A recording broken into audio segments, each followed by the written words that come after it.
मुसळधार पावसाचा कोकण रेल्वेला फटका। मुंबईकडे जाणाऱ्या एक्सप्रेस गाड्या 1.5 ते 2.5 तास उशिराने।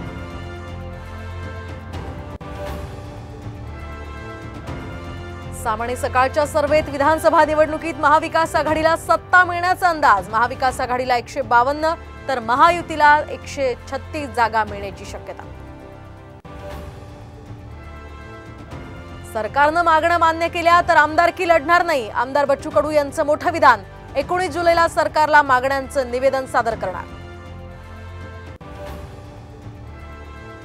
वादग्रस्त IAS अधिकारी पूजा खेडकर यांची ऑडी कार जप्त। अंबरदिवा आणि महाराष्ट्र शासन बोर्ड लावल्यानं पुणे पोलिसांची कारवाई। अमेरिकेचे माजी अध्यक्ष डोनाल्ड ट्रम्प यांच्या सभेत गोळीबार। थोडक्यात बचावले ट्रम्प।